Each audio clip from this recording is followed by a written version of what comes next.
Hola, bienvenido verano, qué lindo. Llegó finalmente este 21 de diciembre y nos quedan muy poquitos días para cerrar el 2025. Y lo dudé. Sí, Dudé 2025 sí. y se nos va. ¿Qué lo ¿Viste, parió? Gaby? ¿Qué lo parió? Estamos en el solsticio de verano, el día más largo, día de sol más largo del año. Sí. Los días duran lo mismo en todo el año. Pero es la claridad más grande, al menos en estas latitudes, ¿no? Bien, así que, y nosotros estamos haciendo radio, que nos encanta hacer en este domingo al mediodía, acompañándote en estas últimas horas de días y semanas, días, ya son días prácticamente, ¿no? Sí. De diciembre, así que bueno, un tiempo medio raro, viste que diciembre es contradictorio, es un mes encontrado, y lo que queremos especialmente en el programa de hoy es, tamizar un poco lo que pasa en diciembre. Tal cual. Ni todo es fantástico, ni todo es un bajón, cada uno hace lo que mejor puede y nosotros por nuestra parte te acompañamos al nivel que vos quieras escucharnos y con la energía que vos quieras escucharla, pero a veces con sacarle un poquito de intensidad todo y un poquito más liviano se lleva mejor, me parece, Gaby. Sí, ¿preparaste el Viteltoné ya? Porque viste que en esta época arrancamos. ¿Quién prepara el Viteltoné? ¿Quién compra los turrones? Claro, ¿Quién cogió el clericó? Hay que irse. Sí, hay que tamizar, a veces no puedes cambiar la historia, te tenés que fumar una fiesta con alguien que por ahí no te copa tanto, si no tenés la posibilidad de zafar de esa situación, porque a veces realmente no se puede. Y si tenés ganas de irte a dormir temprano, andate a dormir temprano, si te gusta. Si no tenés ganas, no podés, no vayas, bueno. ¿Qué sé yo? Es como que sería importante respetarnos un poco, ¿viste? A veces la tradición y las costumbres te aprietan la cabeza. Bueno, ahora entramos con ese tema. Déjame que te diga un chusmerío, una efeméride. Mañana 22. Cumplo 43 años de médico. Bien, mañana 22 de diciembre, mañana. ¡Qué lindo! 43, ¿qué lo parió? Un montón. 43 ahora, del 82, claro, sí, 43. Bien. Felicitaciones, muchas Gaby. Gracias. Felicitaciones. Me encanta compartirlo con ustedes. Gracias, Gaby. Nosotros tenerte en el equipo es fantástico. Lo sé. Bueno, háblame de tu lado B en esta era de ser divulgador médico. Exactamente. Contame. Bueno, hoy vamos a hablar de un personaje muy interesante de la medicina que se llamaba Ambroise Paré. Paré es el padre realmente de la cirugía moderna, médico militar que no tenía formación médica, porque en esa época existían los médicos académicos y los médicos barberos cirujanos. De eso te voy a contar. Y en Mujeres Imprescindibles te traje una persona que es una señora periodista de tu profesión, que es la señora Mónica Caendan-Bers, ¿no es cierto? Ay, sí, gran mujer imprescindible. Absolutamente. Bueno, nos vamos a estar conversando sobre cómo entender la lectura del ADN, que en realidad en ese desarrollo se pueden anticipar riesgos, se pueden mejorar diagnósticos, y vamos a estar con Adrián Turhansky, que es investigador del CONICET y del director del científico de Gen 360. Y vamos a tener también a la licenciada Romina Tar, como siempre, que es un placer y ojalá tengamos más tiempo. Vamos a hablar de los chicos. ¿Ya la tenemos a Romy? Sí, obvio. Todo el programa. Sí, porque le dije a ella, a vos te saco, le dije, porque la tengo vista. No, que se quede. ¿Cómo estás, Romy? ¿Bien? ¿Qué tal? Sí, muy bien. Muchas gracias por la invitación. Anticipame la venta, que tiene que ver con los chicos y las vacaciones, ¿no? Esto que estamos hablando, ¿no? Llega diciembre, llegan las vacaciones y aparece el caos de la familia, el disfrute de los niños, que las tan esperadas vacaciones, pero bueno, vamos a ver qué hacer con eso, ¿no? Bien. Y Romy me da pie a la editorial de lo que empezamos a charlar un poco al comienzo del programa, ¿viste? Diciembre es particularmente denso, es pesado, estamos todos así como un poco con los ánimos modificados, estamos cansados, hay un cierre de año necesariamente, lo hay desde lo escolar y esto es lo que anticipaba Romy, de lo laboral a veces parcialmente, porque hay mucha gente que sigue laburando igual porque no tiene vacaciones, pero no sé por qué todo parece que se tiene que apurar y acelerar porque llega diciembre, como si el 1 de enero no llegara, ¿viste? No empezara de vuelta y el mundo sigue igual. Y hay gente que le hace muy bien, que lo pone contento, que le encanta organizar las fiestas, que es un tiempo de alegría, y hay gente que no, que la pasa mal, realmente la pasa mal, donde aparecen, viste, las contradicciones, desde las compras y las super reuniones a la soledad absoluta.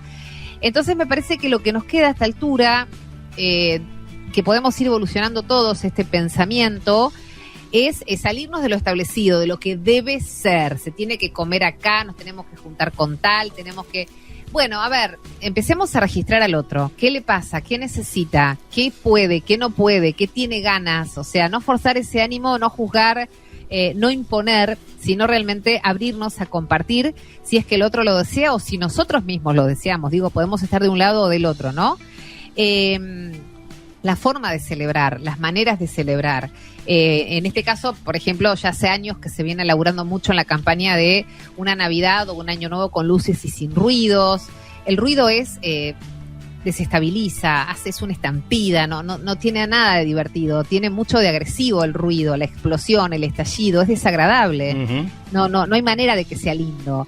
Puede ser lindo un juego de luces, que todavía no sé, Gaby, cuándo va a llegar el cuestionamiento de eso, porque no sé, pero por lo menos que sea sin sonido. Si vas a prender algo, que sean luces lindas, sin sonido y sin riesgo de prender fuego nada. Claro, y seguras. Y quemar a nadie, y seguros, claro.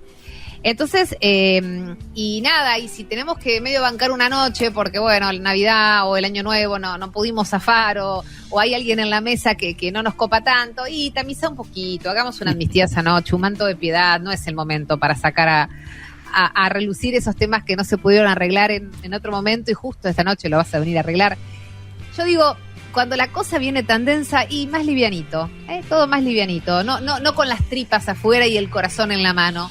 Todo más livianito, más tranqui, más hacia adentro, más pensando lo que vamos a decir, más guardando nuestro silencio.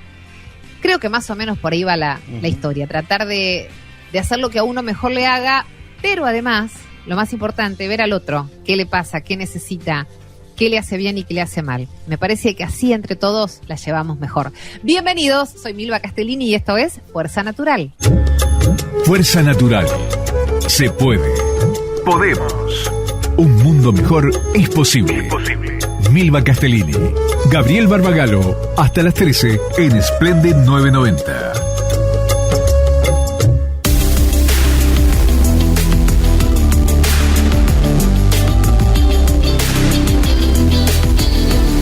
Bueno, en su momento habíamos hablado de esto y volvemos a hablar porque sabemos que se sigue evolucionando y mucho acerca de lo que es lectura de ADN. Cuando comenzaron los primeros estudios que nos permitían de alguna manera, a partir de nuestro ADN, poder entender cómo veníamos genéticamente moldeados, si teníamos alguna condición previa adquirida, alguna tendencia hacia alguna enfermedad, entender nuestros orígenes, saber sobre qué teníamos que cuidarnos. No había cosas determinantes, pero sí que marcaban un rumbo. Y por eso nos estamos conectando nuevamente con Adrián Turhansky, que es investigador del CONICET y es director científico de Gen 360. ¿Cómo estás, Adrián? Bienvenido nuevamente. ¿Qué tal? Buen día, gracias. Un placer estar de vuelta acá con ustedes. Bueno, empecemos para entender un poquito. Yo en lo personal lo hice, mucha gente ya lo ha ido haciendo, pero definamos lo que es el estudio genético, el análisis o el estudio genético. ¿En qué consiste y para qué sirve? Bueno, lo primero, creo que la gente quizás puede vincular cuando ve a los forenses, ¿no? Que sabe que ahí en una muestra de sangre, en un pelo, en cualquier muestra de cuerpo se pueden encontrar células humanas y a partir de ahí obtener el ADN de una persona. Y el ADN tiene toda la información para ser un ser humano. Y por eso la gente habla a veces de clonación, por eso la gente habla de mellizos que tienen exactamente el mismo ADN o dice esto lo heredé de o está en tal población. Y en los estudios lo que se hace y lo que hacemos nosotros es a partir de una muestra, ya sea de sangre o de saliva, obtener esa información que está en el ADN e interpretarla. La interpretación, si está toda la información para ser un ser humano, es muy vasta, es muy amplia y es muy interesante porque abarca casi todo lo que un ser humano es. Hola Adrián, ¿cómo estás? Gusto de verte de nuevo. Vamos a aclarar a la gente algunos términos. ADN es una cadena de una proteína o de un compuesto que es, como dijo Adrián, el que transmite los caracteres genéticos de un progenitor a su descendencia. Cuando el ADN se agrupa y conforma una característica, o sea, el color de pelo, el color de ojos o una enfermedad determinada, eso se denomina gen. Esos son los genes, los que reúnen o que transmiten toda esa porción de ADN que transmite una característica. Y los genes, todos agrupados en unos corpúsculos, se llama cromosoma, en el cual el ser humano tiene 46 cromosomas, 23 que hereda de su mamá, 23 que hereda de su padre, y ahí se forman los seres humanos. O sea, eso es ADN, eso es gen, eso es cromosoma. La pregunta es, ¿cómo estamos hoy en respecto de los diagnósticos genéticos? ¿Cuánto hemos avanzado en los últimos años, Adrián? Los avances son impresionantes y si sigo hablando y nos quedamos mucho rato, podríamos realmente hablar de ciencia ficción en este momento. Claro. Porque la verdad es que se multiplicaron los estudios, cada vez es más fácil entender el ADN, y entender significa, por ejemplo, que alguien te pregunta, che, pero esto es genético, esto está en el ADN, o es algo que yo lo llevo en los caracteres, ¿no? En inglés siempre se dice nature versus nurture, ¿no? Es naturaleza versus lo que uno hace en su vida. ¿Cuánto uno está marcado por eso que hicieron, que heredamos de nuestros padres, y cuánto es propio, ¿no? Voluntad, desarrollo, lo que uno hace. Bueno, cada vez estamos aprendiendo el factor genético en todas las cosas. Por ejemplo, en los alimentos es bastante fuerte ya, y es todo un área que se llama nutrigenómica, y ahí uno tiene información desde cómo generar vitaminas a cómo procesar el café, el alcohol, todos los nutrientes que uno tiene en un alimento está determinado en el ADN, y ya hoy los medicamentos, que uno podría decir, bueno, es como algo externo parecido, cuánto uno lo metaboliza, qué dosis necesita y qué efectos adversos va a tener, viene en cada uno de los prospectos de los medicamentos que están en función del ADN. No en todos los implementamos, lamentablemente, pero ese área que se llama farmacogenómica explotó. Y hoy, por eso, los médicos van a estar hablando de medicina de precisión o medicina personalizada todo el tiempo. Y si uno va a un seminario, si es así más científico como yo, hoy va a un seminario a escuchar un trabajo de cáncer, antes hablaban de cáncer de pulmón y ahora hablan de 15, 20, 30 enfermedades diferentes. Y la razón por la cual son diferentes es porque tienen características genéticas diferentes.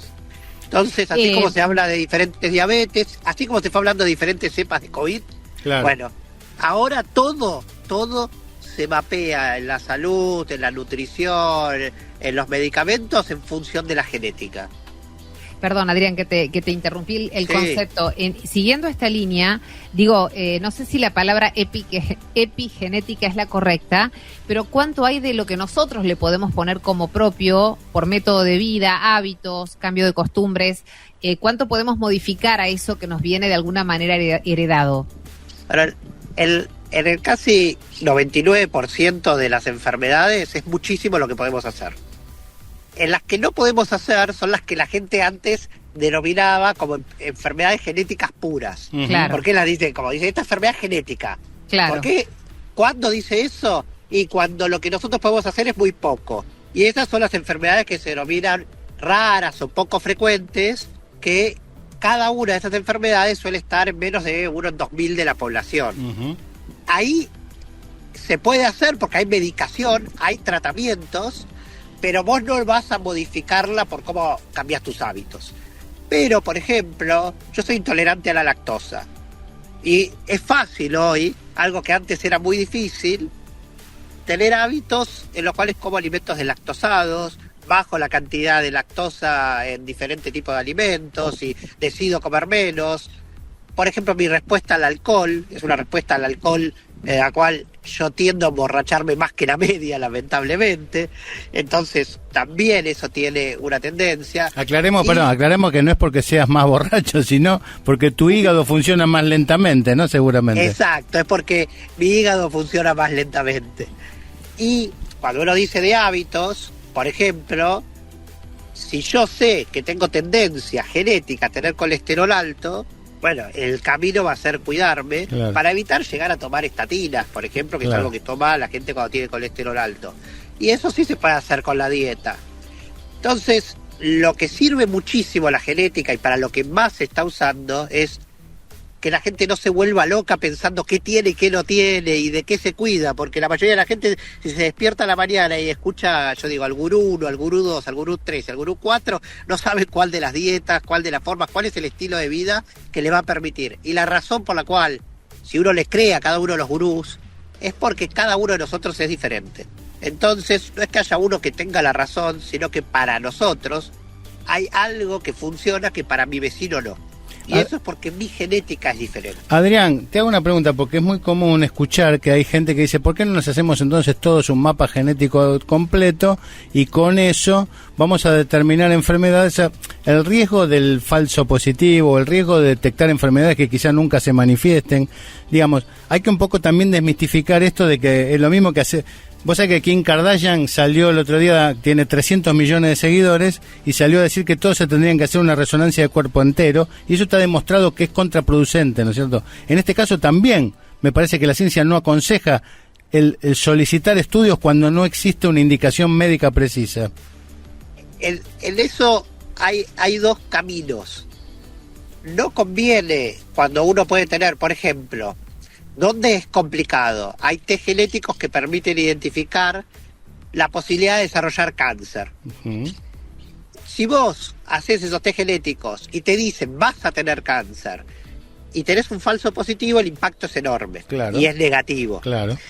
Pero cuando son los estudios en los cuales vos lo que haces es riesgo, que es lo mismo que haces en un análisis Perfecto. de sangre, ahí la indicación es hacerlo a nivel poblacional, y por eso los países desarrollados lo están haciendo a nivel poblacional. Pero vos lo haces con esa salvedad, porque si vos le haces un diagnóstico por imágenes y no tenés nada para hacer después, y alguien se asusta y entonces disparás un montón de operaciones, es negativo. Claro.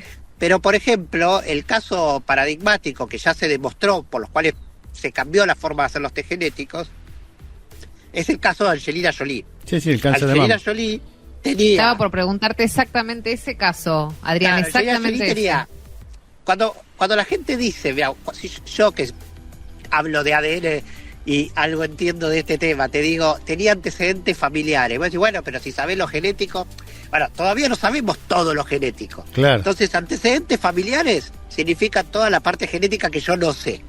Pero si la tenía, es un impacto más grande, porque quiere decir que algo había en su gen. Está bien, pero déjame aclarar entonces, discúlpame, Adrián. Sí. Ella se hizo el estudio porque tenía antecedentes familiares de cáncer de mama. Estoy hablando del que hace un mapeo global de Exacto. todo. Entonces, Angelina Jolie tenía antecedentes familiares. Después, tenía un nódulo, o sea, le habían identificado. Claro. Y después, le hacen el test genético. Y ella tomó una decisión que después se desaconsejó, que es hacerse la doble mastectomía preventiva. Sí. Y el caso de Angelina, todo el mundo dijo, bueno, ahora vamos a tener lo que dijiste vos. Ahora todo el mundo se va a hacer resonancia, va a ser un problema. Y no es así. A partir de ese test genético, la gente se dio cuenta, los médicos se dieron cuenta que no tenía sentido hacer la doble mastectomía. Bien, y que en los casos que da positivo, lo que se hace es hacer los estudios de imágenes correspondientes con un seguimiento más cercano. Y en algunos casos, que no son pocos, si se encuentra y da positivo y por ejemplo, se hace una biopsia y se decide que hay, digamos, células malignas, y se dice que habría que hacer algún tipo de tratamiento, ser o no positivo genéticamente cambia mucho el tratamiento. Uh-huh. Entonces, ahí, en esos casos, la información genética es súper importante. Por ejemplo, en grandes enfermedades prevalentes como la diabetes, tener el riesgo genético es súper importante. ¿Pero por qué? Porque, bueno, no te vas a volver loco. Lo que tenés que hacer es cuidarte en todos los riesgos que Vilma dijo son la epigenética. ¿Y qué sería una epigenética? Y bueno, no ser obeso, hacer actividad física, hacer una buena alimentación. No fumar. Y, no fumar. Entonces, si vos tenés un riesgo genético alto, y la manera de prevenir es cambiar todos los otros números que tenés en la lotería, que son un montón, y que son los que podríamos llamar epigenética en este caso. Sí, lo de epigenética sería, ¿viste todas esas cosas que le recomendábamos nosotros los médicos a la gente? El hacer ejercicio, el no subir de peso, que no sabíamos bien por qué eso era vida saludable. Bueno, ahora se explica desde la epigenética, que son todo lo que rodea la genética y que puede modificar la calidad de vida de esa persona, ¿no? Totalmente. Por eso, en cada vez más casos, están tomando la decisión, porque aparte cambia el sistema de salud. Porque si vos tenés un sistema de salud que conoce cuáles son los riesgos de su población, bueno, puede ser más efectivo. Entonces es bueno a nivel individual y es bueno a nivel poblacional.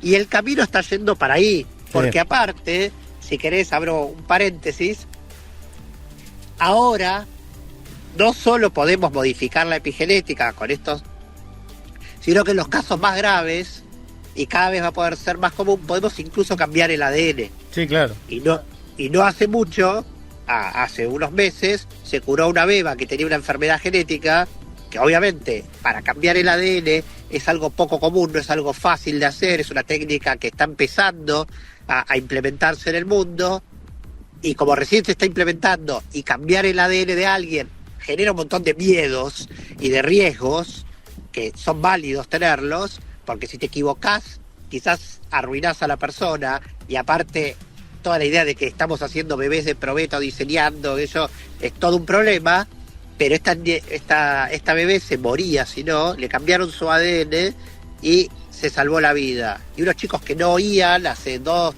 3 semanas, pudieron oír gracias a que se les cambió el ADN. Así fue.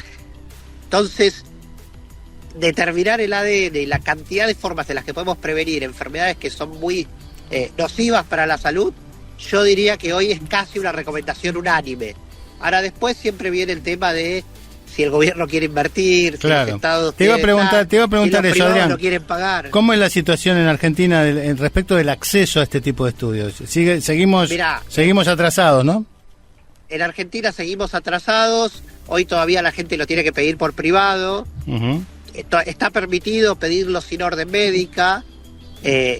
Nosotros recomendamos que si el paciente viene con una duda, con una clara patología, digamos, si tiene una historia clínica, entonces que la orden la haga el médico, porque el médico va a estar buscando algo particular. Claro. Y entonces ahí sí queremos que, en el caso de las cosas que ya conocemos, como todas las que te nombré recién, las puede hacer sin orden médica, y después nosotros lo que hacemos es un botón para que comparta con su clínico, su oftalmólogo, su nutricionista, en función de las necesidades de lo que vea y haya visto. Pero hay casos donde claramente sí o sí tiene que intervenir un profesional, y hay casos donde, bueno, la persona puede entender, como yo, que me di cuenta que soy intolerante a la lactosa, y bueno, lo puedo manejar relativamente bien sin tener que tener una orden médica para entender eso.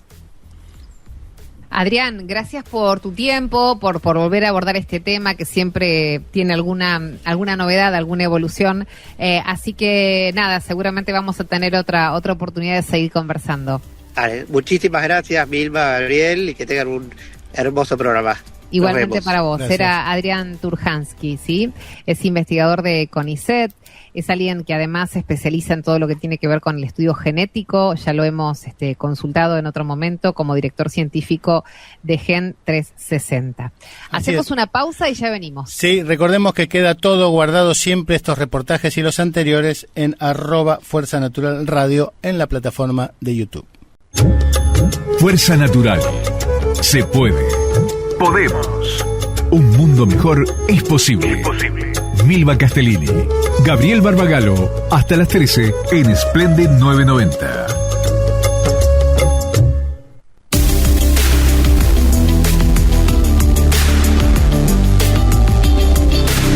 Es tiempo de la columna del doctor Gabriel Barbagalo de su lado B, y así lo presentamos. CIFEME es un sistema integrado por más de 750 empresas de medicina prehospitalaria, brindando cobertura en 20.000 localidades, lo que la hace la red de emergencias médicas de mayor alcance. Un solo teléfono, una sola factura, todo un país. Nuestro centro de contacto certificado bajo normas ISO cuenta con profesionales altamente capacitados que gestionan servicios de alta complejidad hasta en las regiones más apartadas de nuestro territorio. CIFEME, la red de emergencias médicas más grande del país. Bien, y decíamos entonces que hoy le íbamos a dedicar esta columna a Ambroise Paré, que es el padre de la cirugía moderna. O sea que en las madrugadas de los campos de batalla del siglo XVI, cuando la pólvora aún humeaba y los gritos de los heridos parecían no tener fin, un hombre tranquilo y compasivo avanzaba entre los cuerpos de los caídos. No llevaba espada ni llevaba armadura. Solo tenía tijeras, pinzas, vendas y una gran determinación. Ambroise Paré, de profesión barbero cirujano del ejército francés, hijo de artesanos sin linaje, pero con un talento que pronto superaría el de los médicos más ilustres. Era una época donde la medicina del trauma era brutal. Imaginemos que las heridas de guerra se cauterizaban con aceite hirviendo. Paré aprendió este método de sus maestros y lo utilizó hasta aquella noche decisiva de 1537, cerca de Turín, en el norte de Italia. La batalla había terminado, pero los heridos seguían llegando. Paré agotó todo el aceite hirviendo y, sin tiempo para que le enviaran más, improvisó una mezcla suave con yema de huevo, aceite de rosas y trementina. Lo colocó en las heridas y se fue a dormir. Al amanecer, recorrió las camillas esperando encontrar cadáveres.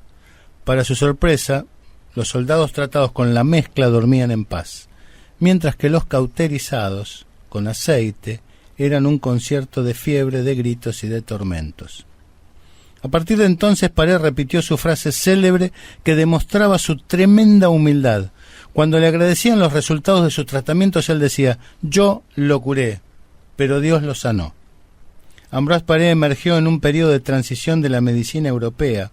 Nacido en Laval, en el seno de una familia modesta, se formó primero como barbero cirujano, una categoría distinta y socialmente inferior a la de los médicos universitarios. Mientras los médicos estudiaban latín y teoría galénica en la Facultad de Medicina de París, los barberos cirujanos se ocupaban de las prácticas, las suturas, las heridas, amputaciones, y ese contraste marcaría toda su carrera.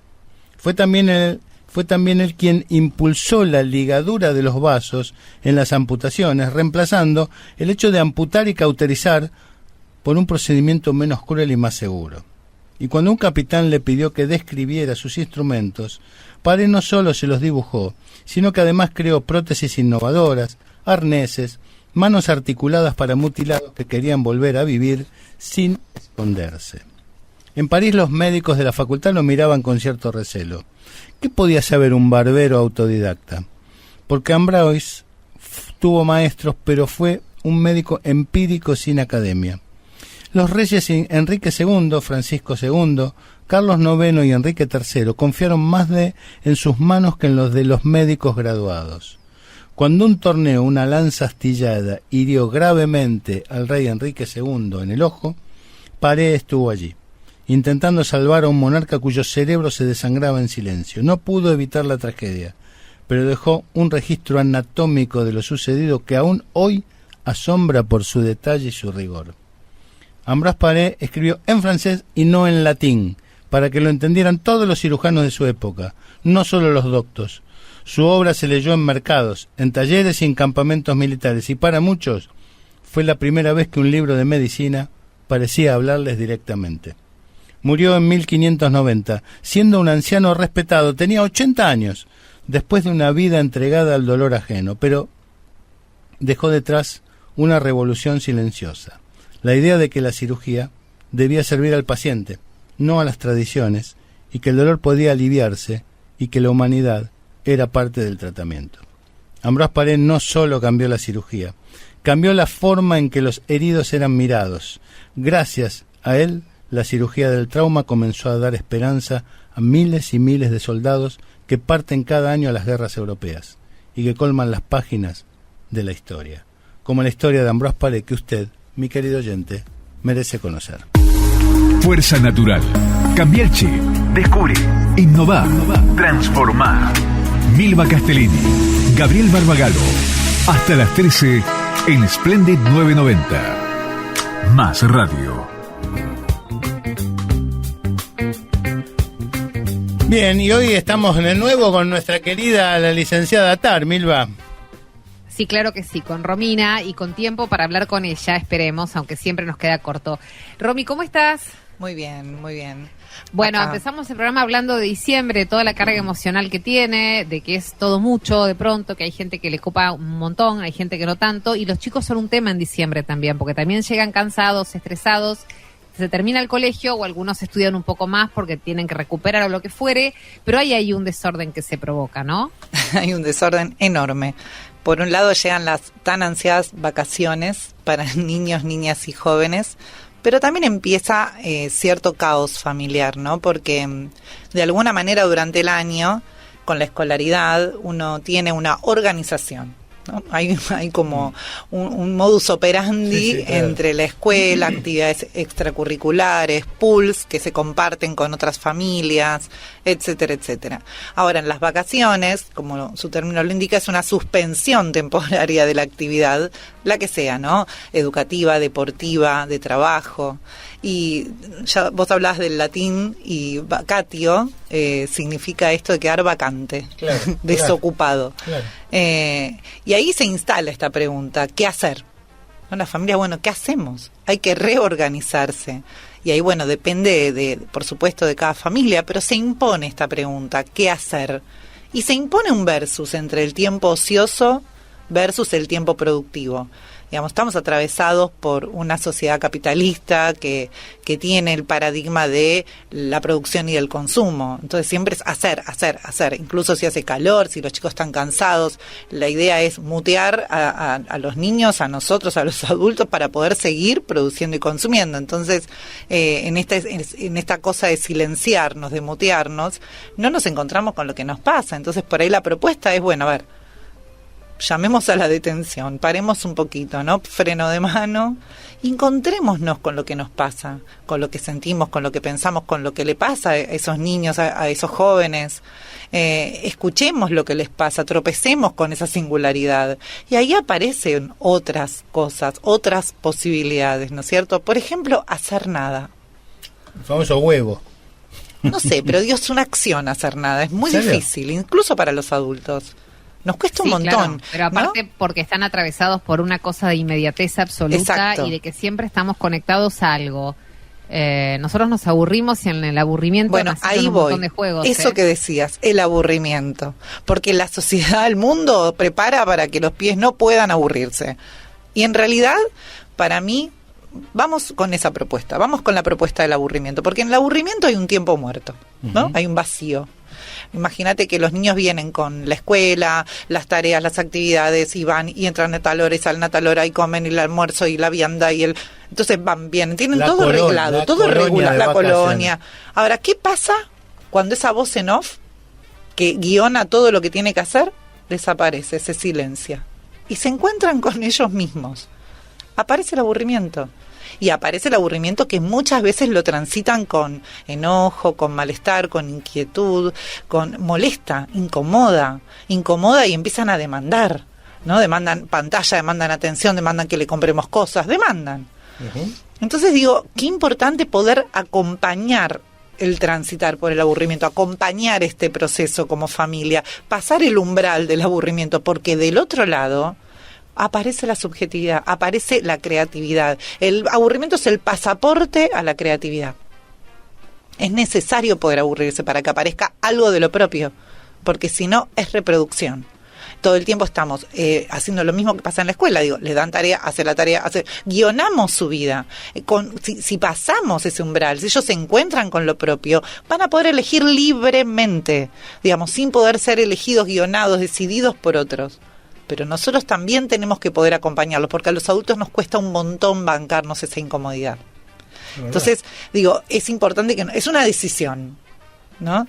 Y es una decisión también empezar a proponer cosas o actividades que también nos convoquen a los adultos, porque si no, a veces hacemos el esfuerzo de hacer algo que a ellos les gusta y que a nosotros no nos interesa en nada. Entonces no lo podemos sostener. El tema es que las vacaciones de los chicos no coinciden con el tamaño de las vacaciones de los adultos. No, por eso digo, o sea, cada familia hay muchos días que los chicos están de vacaciones, los padres siguen trabajando. Exacto, en la mayoría. Claro. La mayor parte del tiempo. Por eso días, digo, hay que ver cómo se reorganiza cada familia en función de la edad que tengan los niños y niñas, porque los jóvenes ya pueden permanecer más tiempo solos. Pero ahí se habilitan un montón de preguntas. Por ejemplo, el juego. El juego es la herramienta fundamental para el desarrollo de la identidad de los niños y niñas, ¿no?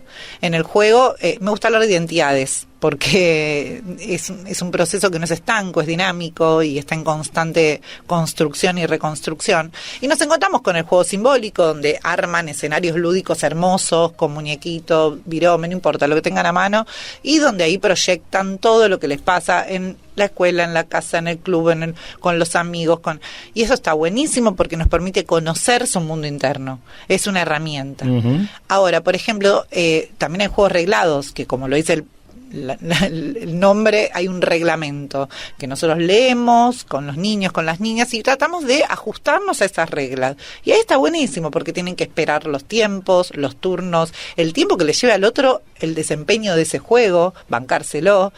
Y también tienen que aprender a perder, porque digo, a veces es importante enseñarles a ganar o aprender a perder, ¿no? Porque a veces no vale todo por ganar, hacer trampa, cualquier cosa con tal de ganar. El tema es que hay un bombardeo comunicacional de que lo único que sirve es ganar. Es ganar.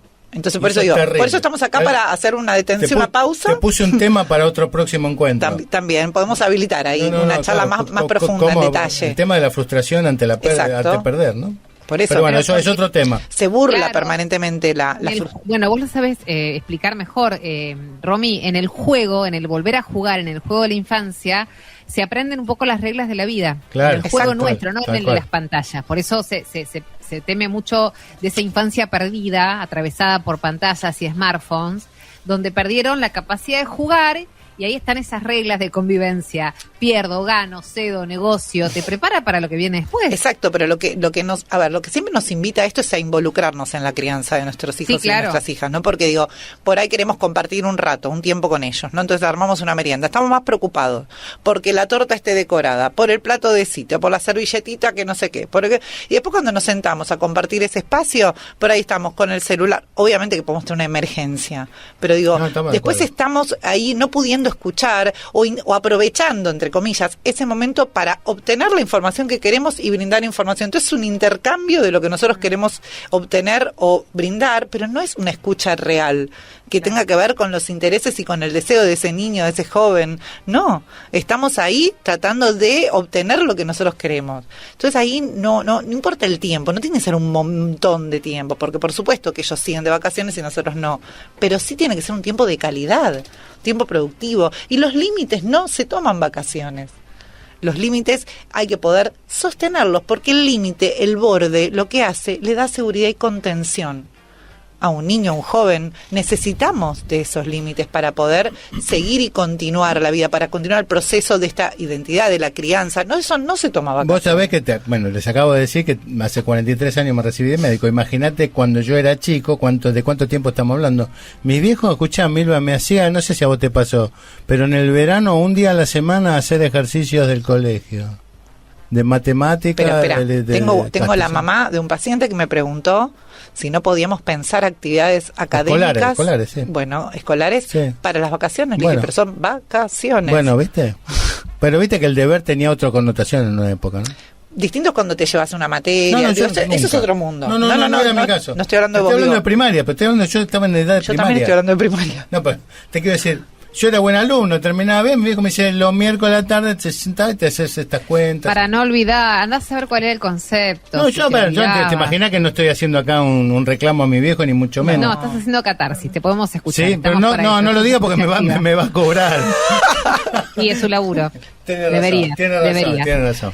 Romy, gracias como siempre, corazón. Un placer. Romina Tar, Hermoso. nuestra especialista en crianza, siempre con temas tan interesantes, tan cercanos.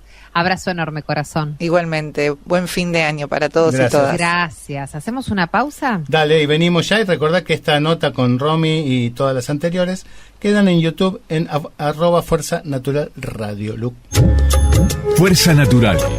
Se puede. Podemos. Un mundo mejor es posible. Milva Castellini. Gabriel Barbagalo. Hasta las 13 en Splendid 990.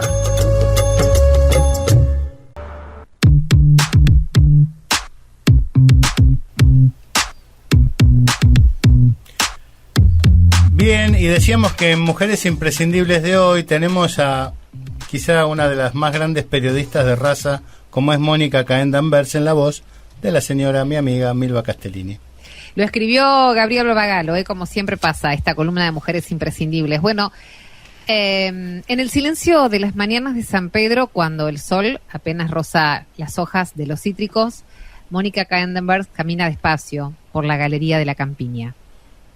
Lleva un sombrero de ala ancha que la protege del sol y porta un gesto sereno que parece venir de un pasado hecho con luces de estudios, viajes a lugares inciertos y la obstinada vocación de contar las historias del mundo.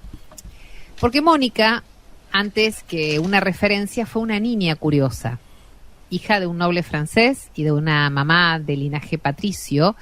Aprendió inglés en el Northlands, latina en Cambridge y experimentó el poder de asombro ante cada libro que abría. Pero el destino la llevó no a los salones europeos, sino a los pasillos vibrantes de la televisión argentina, donde el país latía al ritmo de sus contradicciones. Comenzó como actriz. Tenía una belleza sobria y elegante, pero pronto la noticia la atrapó y entonces apareció Telenoche. Primero formando pareja con Andrés Percivale y luego de unos años con el compañero que se volvería historia, César Massetti, el de la voz grave, el gesto firme y la sonrisa franca. Juntos, Mónica y César formaron una dupla que se convirtió en refugio para millones.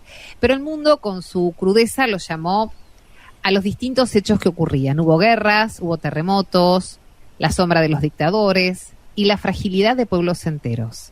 Mónica caminó por Irán, Uganda, Medio Oriente. Miró la pobreza a los ojos sin temerle y su tono nunca fue grandilocuente. Prefería la precisión, la humanidad antes que el dramatismo. Y mientras tanto, su vida privada seguía su curso secreto. Fue mamá antes que periodista y supo sostener con dignidad ese equilibrio tan frágil entre el hogar y la pantalla. Más tarde, con César, construyó una vida a la sombra de los árboles, lejos del vértigo de la televisión. Una casa de ladrillos, una huerta, un rosedal y una plantación de cítricos que hoy son referencia.